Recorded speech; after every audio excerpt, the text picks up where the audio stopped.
What is up, Earth's mightiest subscribers? It's Blerd without fear. Welcome back to the channel. Alright, today's video, we're going to be talking about Batman number 129 by Chip Zdarsky and Jorge Jimenez, and how Batman's new villain, FAILSAFE, is highlighting one of the Dark Knight's most toxic traits, and who is the one person that could actually stop FAILSAFE that Batman is only just now mentioning. You can't see me, you Stevie, wondering how I reach more evolutions than Evie, and make it look easy.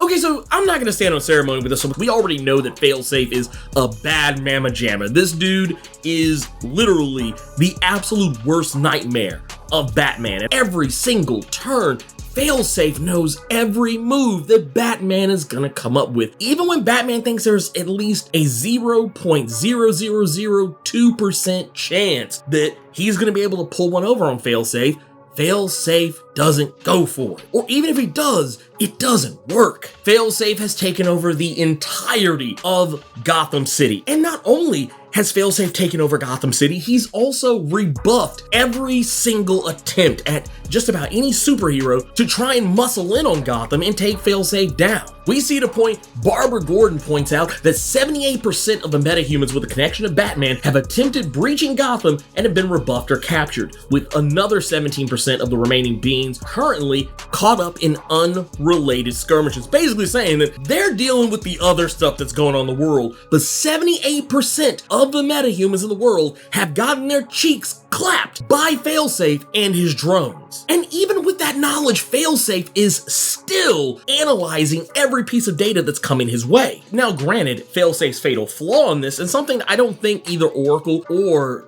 Batman himself have realized up to this point, is that he's focused on metahumans. He's not worried about normies like Nightwing, because he's already captured Nightwing and a lot of Nightwing's various associates. So of course, he's not worried about them. He's only worried about the people who have superpowers at this precise moment. And the one person that he can take note of who has had absolutely zero activity is Aquaman. He notices that Aquaman has not been noticed anywhere across the entire globe, meaning that's the one place that Batman might be. And without even so much as batting an eyelash, which he couldn't if he wanted to because he doesn't have any, he goes straight to the source and he puts the paws on Aquaman, who has home field advantage at this point in time. So it just goes to show that, yeah, FAILSAFE is not someone that you want to mess with. This guy is a tough customer. He was built to take out Batman and stop anyone who could potentially help him. So yeah, throughout the course of this issue, Batman is just getting his cheeks clapped. He is getting beat from pillar to post, and there's nothing he can do about it. And the one person that could have saved him from it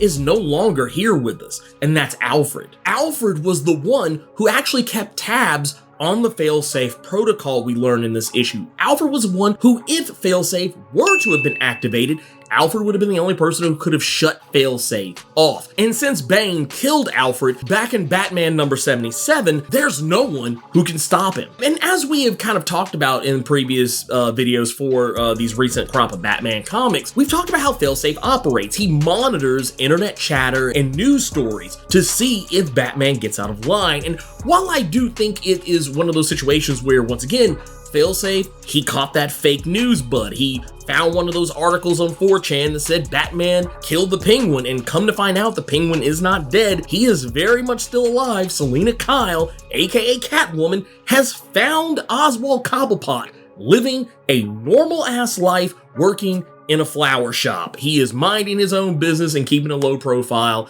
and he's not making his presence known to the world. So technically, if for whatever reason, if Catwoman would have just pushed Oswald Cobblepot out the door and revealed that he is the Penguin to the masses, it would shut this whole thing down. But alas, that has not happened either. And FAILSAFE is airing Batman out, even to the people who care about him the most, when Nightwing thinks that Batman's gonna come and clap FAILSAFE's cheeks, something that will not happen. FAILSAFE makes a point to remind Dick Grayson and company that Batman doesn't care about them, that they're just his soldiers, and that the only reason he's gonna try and come save them isn't necessarily to come save them, because he knows that FAILSAFE isn't gonna kill him. FAILSAFE hasn't killed anyone because that's against his core programming. The only person he's allowed to kill is Batman. So Dick Grayson and Tim Drake, Duke Thomas, Stephanie Brown, and everybody else, all of them are safe. The worst that he will do to them is that he'll capture them, and he'll make sure that they don't get out into the world and try and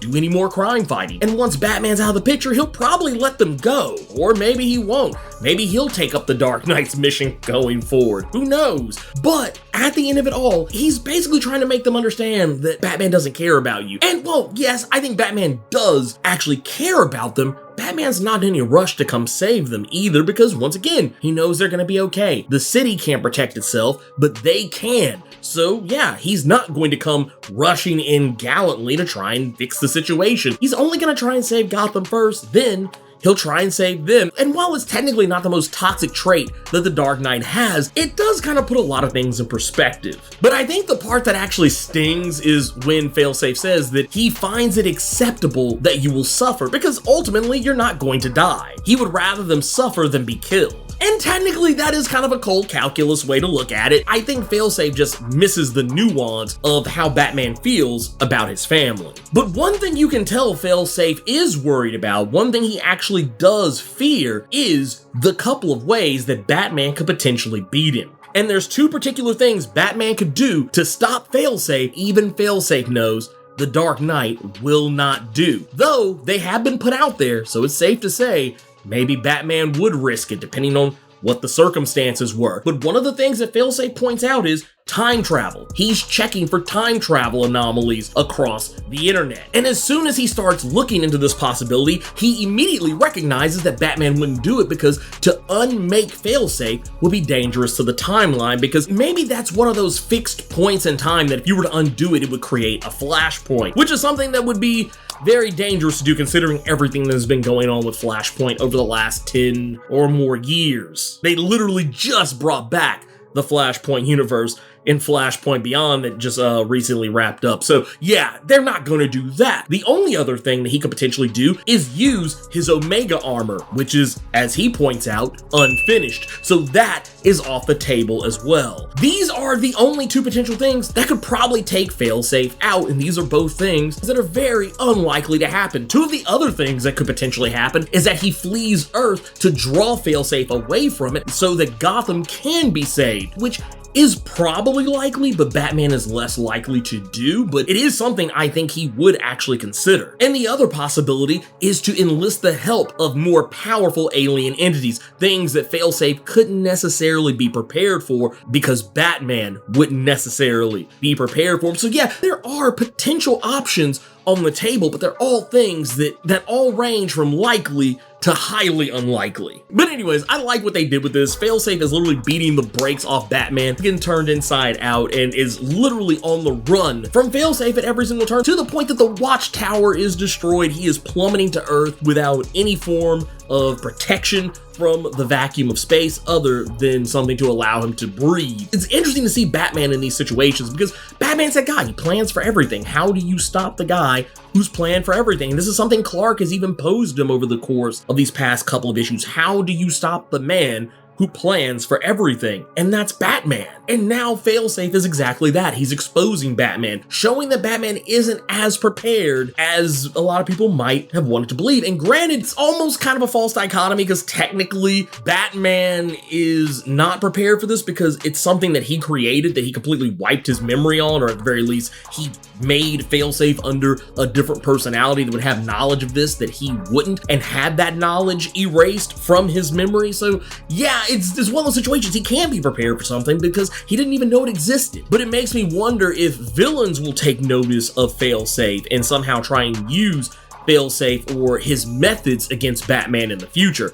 That is something I'd be curious to see. Or even if FAILSAFE is somehow destroyed or decommissioned in some way, shape, form, or fashion, if someone else were able to come along and reactivate him and use him for his own purposes, or copy the blueprint of FAILSAFE and make FAILSAFEs of their own. It's kind of like, the whole Amazo thing. Like, you had Amazo from back in the day. Amazo is something that's kind of perpetuated itself throughout the DC Comics universe over the decades that Amazo has been a thing, which is made even funnier by the fact that FAILSAFE himself is created from Amazo technology. So yeah, it's one of those things. I feel like FAILSAFE will be that thing that just kind of hangs around in the DC Comics universe going forward. I mean, I would be interested to see that. But anyways, if you want to know more about how Marvel's Black Panther has found himself in a very similar situation over the last several months, check out this playlist right here. In the meantime, let me know what you thought about Batman number 129. Keep it plus ultra and sound off in the comments.